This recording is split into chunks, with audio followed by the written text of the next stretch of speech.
So as I was looking over the cantos, I just decided that we should go ahead and do cantos 29 through the end. So 29 to 34, even though that is really technically 6 cantos, and we've only been doing 4 at a time.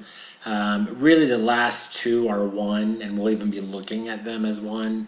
And there are just some threads throughout all of these that really allow them to be one contained unit as we look at the end, sort of the last sense of the falsifiers and the fraudulent at the very end of hell. So we're going to be looking at cantos 29 through 34 in this video and doing a brief analysis of what's going on in the cantos and some things that you should be looking out for and thinking about. So Canto 29 opens up once again with this focus on blood. We've been seeing blood throughout different time periods of the Inferno. So the people here are drunk on blood, and so this is sort of the idea of revenge, including Dante, who interacts with one of his family members and desires to actually get vengeance with them. So Dante himself, as the pilgrim, wants to also sort of drink from this fountain of revenge. There's this account here at the beginning that comes from Augustine and his account of Alypius. It's mentioned, it comes from Confessions, I want to say book 6, and it's about a guy that is drinking in the blood of his enemies and getting drunk on blood. It's really the idea of going into a frenzy, and mythologically this is a very typical idealized scene. Remember that in the Old Testament, the Jews and the Hebrews and many other cultures would drain the blood out of an animal before eating the meat from it because it was considered unclean. Whereas other cultures that were more war-oriented, not that the Hebrews weren't war-oriented, they would definitely were, would drink the blood, not blink, they would blink. They would drink the blood of their enemies to sort of gain the essence, or eat the heart or something like that to gain the essence from that person or the group of people. We meet Jerry de Bello, who was a well-known instigator of violence, and this was a second cousin of Dante on his dad's side of the family, and he was killed because he was an instigator of violence and did some pretty not so great things. But here Dante sort of gets caught up as he talks to him into this idea of wanting to get revenge. And from what I understand in the history of the Alighieri family, they did actually seek that sort of sense of vengeance even before Dante is visiting him in hell, metaphorically, of course, 1300. So we also see in Canto 29, there's Bertrand de Born's castle, a hot fort is in it, and there's also this real focus on plagues, and sort of the way that plagues go, the plague of blood, and this sort of the way it's sort of a disease, or this blood frenzy is a disease. And there's even this retelling from Ovid's myth of the Aegina in Metamorphosis, where a small island near Athens is depopulated by a plague that was caused by Juno's anger. And King Aeacus begged Jupiter for help, and in the dream saw ants becoming men. And Dante adds this sort of living worm here that wasn't in Ovid's writing. Probably the idea of worm eating through like decaying meat from a plague. That's probably where Dante is going with this. We also see the plague sort of turn into leprosy, specifically serpentine leprosies mentioned here. Sort of focuses on the sort of scaliness of the skin. The patient, or the one that has the disease, would sort of suffer from this leprosy, where it would lose sort of the feeling on the surface of the skin, and that skin would then peel off, which created a sort of scaly-like look. There's also this focus on the idea of Arezzo, this man that comes from Arezzo, who's an alchemist, and so we kind of get where Dante is going with this idea of metamorphoses or transformations that don't actually work, that shouldn't be done. And sort of that's what a plague does. It's kind of where we're going here, and also mixed with this idea of vengeance. And there's this alchemist Griffolino, who he mentions, who was burned at the stake in Siena for heresy. And Dante goes into this whole long spout making fun of people from different places, including Siena. We need to remember that alchemy was the medieval frontrunner of chemistry. It was basically focused on the idea of transformation of matter, and it was concerned particularly with attempts to take things and turn them into gold, and also finding sort of the universal remedy or elixir.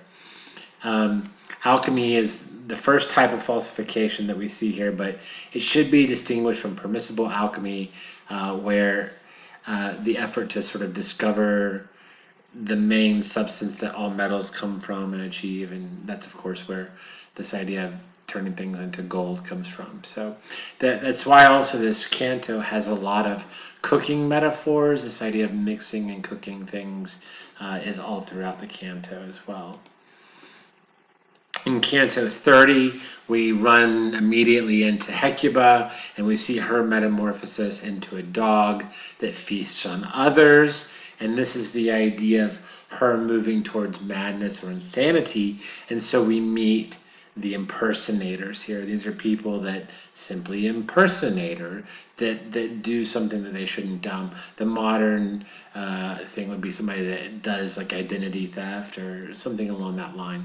So the impersonators here are insane. They're given rabies because for Dante, the madness is sort of the alienation of the mind.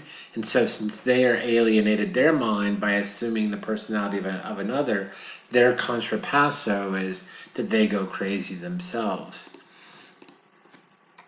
We also see Mira here, and she's the mother of Adonis. And I would just like to point out at this point that we should really kind of take in some of the things and some of the treatments of Dante with a little bit of a grain of salt, simply because Dante tends to make sure that the women that are mentioned in hell, that most of them have sinned sexually. That includes Francesca,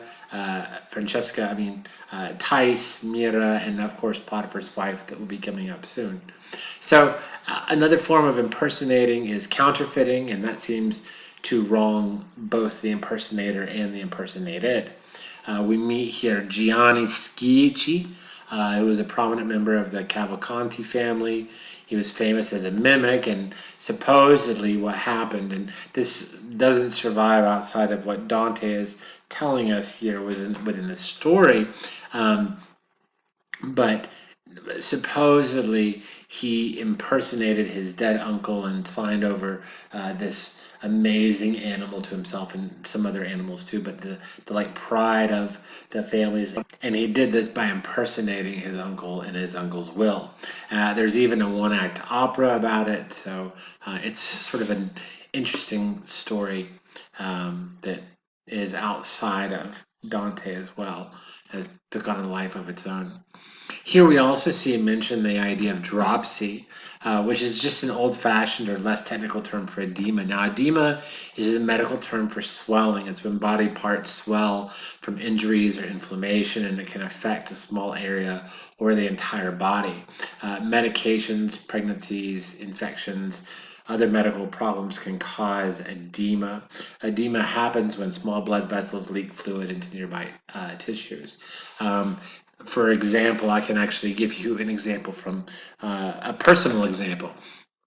One time I was in the hospital and I needed some saline for my dehydration or something, and they had put me into an IV into my arm, and sometime during the night it infiltrated, which means it went through the vessel. It cut through it, so I had all this saline leaking into my arm. So I woke up the next morning, and my like left arm was like triple in size. It was filled with saline water, and it had just leaked into the body. So that's a form of edema. So this is what we're talking about when we talk about dropsy here happening in Canto 30, and also what we mean when we mean edema. So there's this guy who's Master Adam, and he has dropsy, and he has this intense thirst because his liver has malfunctioned. The lines are sort of, worded very weird and odd, and sort of stagnant and stilted. That he has these whole speech that he gives, and it's just very odd speech, um, simply because he can't talk normal. And so Dante reflects that in his speech, this sort of harshness to his tone and his inability to talk with sort of a fluent nature to it, because he's suffering from this intense painful dropsy that he has. Now, Master Adam was a member of the Contigidi family, and he was burned at the stake for counterfeiting coins. He was counterfeiting evidently all over Florence. In lines 62 and 63 of Canto 30, we see there's this really interesting allusion to the idea of the rich man and the Lazarus when he's asking for a drop of water. Now, the story of the rich man and Lazarus is a parable that's told where you have Lazarus, who's not the same Lazarus that Jesus supposedly raises from the dead, but just it's Lazarus is sort of a name that meant like an every guy, or something like that. And so there's this poor man who is in poverty and dying outside, and a rich man passes through, and this man is on the outside of his property looking for alms or somebody to help him, and the rich man doesn't, and then they both die, and when they both die, the rich man is in hell, and Lazarus is in heaven, and he begged Lazarus to give him some water, and Lazarus can't do it, and he says, just tell my family members, just tell them to change the way their life is. So they don't have to go through this torment for eternity. There's lots of different things about the idea of what that parable means, but Dante is obviously focusing on this idea of greed here. So he sort of uses the poverty motif and the greed motif here with Master Adam. Now, then we also meet Potiphar's wife, who, of course, tried to seduce Joseph, not Josepha, but Joseph. And after he refused, she charged him with rape. Potiphar didn't, of course, believe it, but he could not have his wife, put through that sort of negative social standing. So he puts Joseph in jail, which is really kind punishment. Um, but what's interesting here is that she's then compared to Simon, who helped bring in the Trojan horse for the Greeks into Troy and then helped ransack Troy. So what's the comparison here that Dante is bringing with both of these is that they're both sort of representatives of people that were fraudulent against the chosen people of God. Joseph being sort of the chosen of the Hebrews, and especially as there's this continued connection from Joseph to Moses within the indigenesis to the beginning of Exodus, and then of course the end of Exodus, but Abraham's covenant with God as well. So, and then of course, um, Dante would have seen the Trojans as sort of the precursors of the Roman people, because Virgil writes the Aeneid, and the Aeneid is all about Aeneas escaping out of Troy away from the Greeks, and then eventually going and founding a city that would eventually become Rome, and then Rome is Italy, and Florence, where Dante lives, in Italy, and boom, boom, boom, boom, boom. So there you go. So Dante sees them both as sort of fraudulently going against the chosen people, and that's why he pairs them up here in Canto 30. So Canto 31, Dante goes and he's like, "Oh, what is that?" And he thinks it's these huge towers, the city of Dis. Um, but Virgil's like, "No, you're not seeing well through the fog. You're being deceived. Those are giants." And there's this whole, long simile that Dante uses here, talking about the giants being sort of towering over him and towered him, and just sort of kind of create this feeling of how big these guys are, and sort of the enormity of the situation that Dante's in as he looks up at them. Um, Then there's this whole section where you have the giant of who's Nimrod. Now Nimrod comes from Genesis. I believe it may be in Genesis 6. It may be in Genesis. No, no, no, no. It would be in Genesis 10, where there's a genealogy after the flood, and there's all these different people listed or whatever. But right in the middle, there's this one line about this random person, Nimrod, and this is where we get the term Nimrod or idiot. Um, and it comes from this genealogy. But Nimrod, it seems to focus on Nimrod being the founder of what would eventually become the Tower of Babel. But Dante is sort of also using from Augustine's City of God, where Nimrod is actually a giant who's helping create the Tower of Babel. So, and we'll talk here in a second about why the giant is so important at this junction. Now, these giants are stuck from the belly down on the ground. There's this sort of idea of immobility coming in as a motif here. They can't move. Dante even uses the word, like, he doesn't say like from their navel down. He says, they're wearing the apron. And it's the same word as the fig leaves covering Adam and Eve, sort of representing the rebellious sexuality of Genesis 6.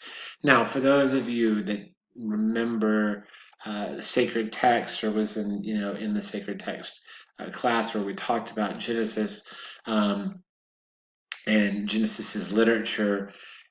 In Genesis 6, you have this real interesting story that's a precursor to the flood, where you have sons of men, sons of God, sons of, kind of coming down and having sex with daughters of men. And this is a very interesting sort of weird theological supernatural superstition constant back and forth debate in biblical criticism is what's intended here. So, the general mythological idea is that you have these supernatural fallen angels who have come down and they've had sex with female women because they see them to be beautiful. And so they do that, and then their progeny are the Nephilim or giants. And this is where you're going to get later giants such as Goliath, or sort of the outpouring crop of Goliath or whatever. But timelines don't really necessarily map up well in the Old Testament. So that's the idea, though.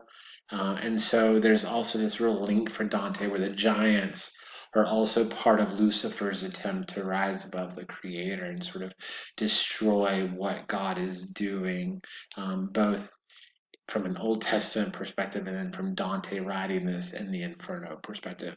And this would be why the giants are here. Um, they're going against their creator. They're fraudulent to the creator that made them. Then we have the second guy, Ephialtes, and he's the brother. He and his brother, sorry, were sent by Neptune to pile Mount Ossa and Mount Pelion on top of each other in order to reach Mount Olympus.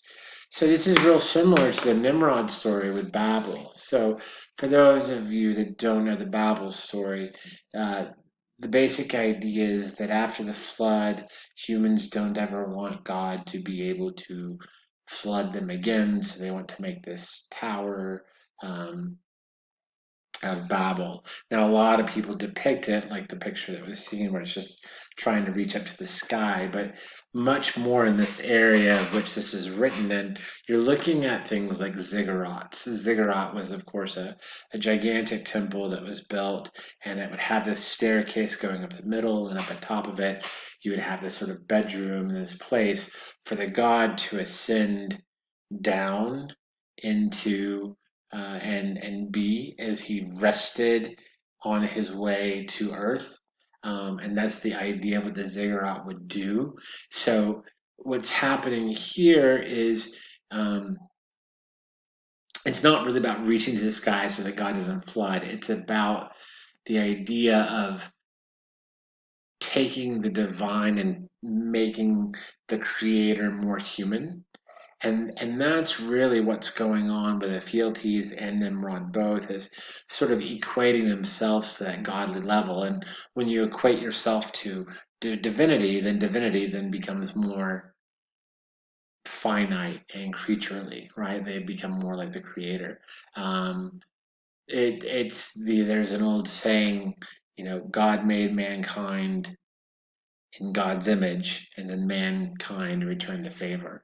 So it's that sort of idea. This sort of revenge, not revenge in the sense of avenging a death, but sort of a reciprocated power thrusting, obtaining idea. At the end of Canto 31, you have this introduction to Cocytus, which is a frozen lake, and it just means sorrow as we get into the last few cantos. It's sort of the place of the last few cantos. Canto 32 begins with this really interesting line where like Dante's talking about like kind of going into this dreadful hole, like he's at the end. And for Dante, what he's imagining here, what he's trying to create in imagery, is sort of this idea of being sort of sucked through the eye of the needle, because to Dante geographically he's going deep deep deep into the center of the earth. And so what he does here is he produces this image where he's feeling the weight of sort of, this is before gravity has been talked about as gravity, but he's feeling this sort of geometric universe of weight pulling him into this dreadful hole. It's a really beautiful, very well written line. And then he compares that, of course, to the pressing of the juice, which is an image from wine and oil making. It's a very typical and obvious biblical allusion. 23 and 24, the lines, the lake is not of water. So in medieval science, it held that ice frozen long enough became rock crystal. Sort of the cold was thought of as a pressurizer, and it squeezed out all the moisture. Very similar to what the earth would do to a piece of coal to make a diamond. Um, we also have the mention of Cana. So we remember Cana from Francesca talking about her husband who's in Cana. He's in a worse place because he sought out revenge, blah, blah, blah, blah, blah, blah, blah. But this is a place where Cana is a place where people who kill their family members go. It's a place of fratricide as fraud. And of course, that's going to be named after Cain from Cain and Abel. Cain and Abel being Cain being the guy that killed his brother first, and was a big reason that he was sort of banished out. And one of the things that people don't recognize, though, is that in the text of Genesis, there, once Cain leaves, he's protected, and he actually creates civilization, creates a city, and does animal husbandry, starts breeding animals, domesticating them. Real interesting sort of connection here. So there's this sort of theological impulse of maybe civilization or cities aren't always good. Um, Either way, Augustine in City of God suggests that the city that Cain creates is the first city that's sort of the foundation of hell. Um, then in line 60, there's this real interesting use of the word gelas. Gelatin simply means frost cold. But there's this real funny part where Dante has this line and he talks about like everybody kind of being stuck in like a gelatin pudding. Um, and it's this idea that soon they're kind of eating each other, and soon they will be. When we'll talk about that here, especially when we get to Ugolino and Ruggieri. But it's sort of swaying here, and so Dante's just using a little bit of humor here to kind of bring out this idea and get us prepared for what's about to happen. There's also this connection to Morte Arthur. Morte Arthur is, of course, the transcript of the death of Arthur portrays his own family betraying him. So Arthur uh, has Arthur has a child, Mordred, from Morgan Le Fay, who was his sister, and then Mordred sort of tries to create a coup and overtake Arthur within the Morte Arthur. Then after that, there's just this long list of different people that killed members of their own family in the Florence community, and that Dante would have been trying to sort of bring up the ideas of people that were reading this that would have known some of these people. None of these names would be really important to us now. I mean, you go through it and study it for criticism's sake, but ultimately for the idea, it's not really important. And then at the end of Canto 32, we see that there's this idea of Antenora, which is the second subdivision of ice for those that betrayed nation, city, or party, especially after it's named after the companion of Aeneas that betrayed Aeneas. Aeneas being the founder of Rome, supposedly for Dante, so that becomes important for Dante, and that makes us move to the last two cantos, where we see sort of what the ultimate evil is. Um, and these last two cantos really go together well, sort of really hand in hand. Um, you know, it asks us to think about what is this idea of trust, right? And what should we trust first? And things that you should be able to trust is family, country, guests, or Lord. The idea of hospitality and how important hospitality has always been to cultures. And even Dante's time, especially, it would have been still a very very important part of the culture. So we meet these two guys, Ugolino and Ruggieri, and they are basically on each other while Ugolino's on Ruggieri and he's eating him. And he's eating his brain. And it's this visual image of once again how hell fakes the idea of heaven. Because as he's eating his brain, Dante's using sort of the idea of communion. And so, communion being for Christians the sacred um, eating or representative eating of the body of Christ. Some believe in transubstantiation, where it actually becomes the body when they eat the bread and wine, and others don't. But it's this sort of idea of need for sacrifice. So the bottom of hell is the coldest place there is. It's cold because Satan is flapping his wings and it is freezing everything. And the sinners are encased in ice, they're immobile. So every place we go down here at the bottom, you've got the Guelphs and the Ghibellines together. There's a real sense of factionalism. And then, so factionalism to Dante in and of itself is a bad thing. It's a destroyer of community. So Ugolino is a government official, and Uggieri was a church cardinal. So the two things that Dante seems to be saying are, hey, the most responsible for this messed up situation in the world right now in my time period is the factionalism and that distorted relationship between the spiritual and the secular. Both of them should be coming together, and instead they're coming together to show the evil of this story. So in a nutshell, that's the essence of sin for Dante. That recognition that sin ultimately hurts you first, foremost, and above all, but that it isn't going to stop you. So you see in his desire to tell a story, the actual nature of the sin itself is reenacted.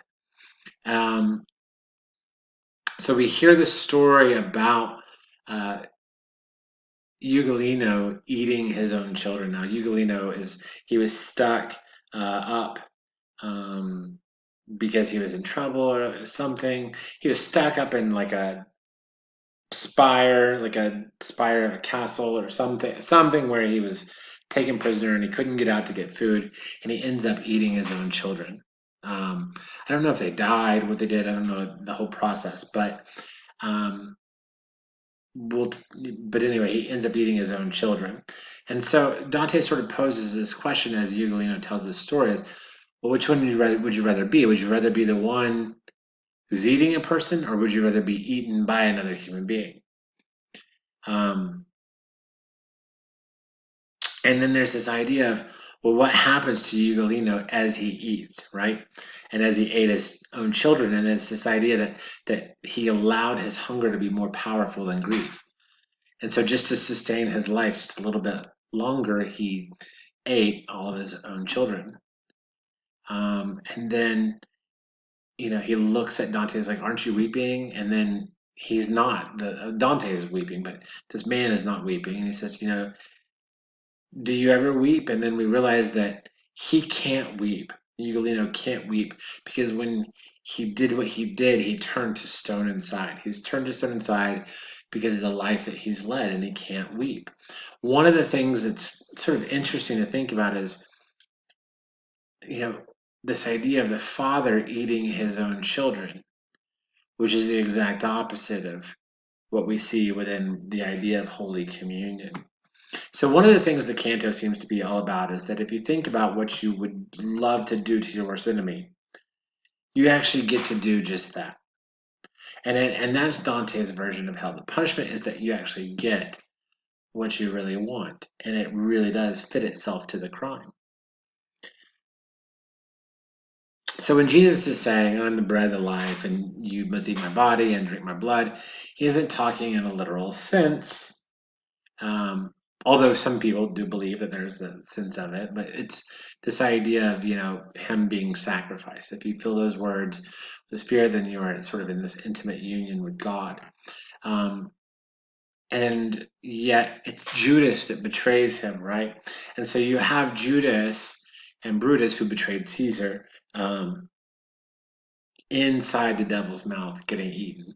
They're both in there constantly being chewed on by Satan, and Satan's got these three different faces, and they're eating, and Brutus and Cassius, sorry, they're both in there, and Judas is in there, and they're just all getting eaten and being chewed on forever.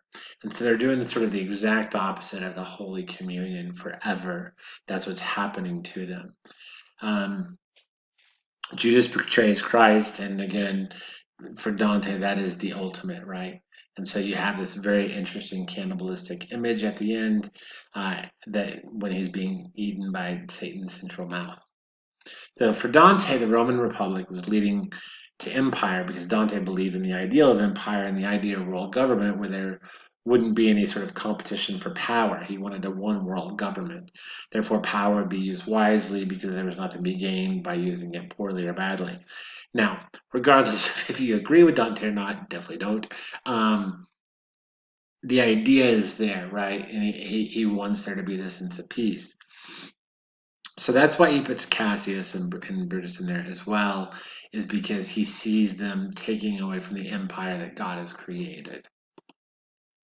So we end, and then of course, Dante and Virgil, they talk about it and they walk right in between Satan's legs and leave, and that's the end, right? That's the end of the Inferno. They leave by, going right through where they need to go and are able to never have to go back. So we want to end by simply thinking about, okay, so why did Dante have to do this? Why did he have to go to hell? Right? And so there are really 6 primary things that you have to know, that you really need to think about as you reflect on ample amounts of information, which was just a tiny amount of information anyway, that we've been talking about in the last 10 videos or so. So first is he needs to descend in order to ascend. Before we can get to the top, we have to go through, we have to go down, right? Second, he needs to learn about the nature of sin through those that are unrepentant. He's got to be able to look at it and see it for what it really is, so that he doesn't have to do the same thing himself. Third, he needs to learn how to overcome the same sort of tendencies in himself. As he's looking at people that are unrepentant, he's going to say, "You know what? I'm like this." And he's got to be able to overcome those parts of himself. Fourth is the time that he spends with sinners, it helps his own moral development. Not only is he learning about his weaknesses, but he's understanding what he's got to do to change. Fifth is the sinners teach the readers about Dante. It helps us understand who Dante is, what he went through, what he's going through. And then sixth, the sinners have freely chosen their plights. Um, it ends with us recognizing that Dante, theologically, if somebody is in hell, they're there because they want to be. I mean, they don't want to be, but ultimately they have chosen this path for themselves. And that's important to Dante. And we see these huge theological impulses coming up, even up to now with C.S. Lewis in the past, in the 20th century, right? Talking about the importance of this idea of self-torture. That it's not like God sitting there just, these people are getting what they want, and that's ultimately a really big epiphany for Dante, because you have to overcome that part of yourself in order to do what else is bigger and to move on to the next scene, which is the purgatory. And so we don't read the purgatory and we don't read the paradiso in this class, but you are more than welcome to read it on your own. Um, Paradiso is just as amazing as the Inferno. Purgatory, it's all right. It's good. Yes, I mean, better than anything I could ever write. But hopefully you've enjoyed this time. Hopefully it's been helpful in helping you think through Dante's Inferno.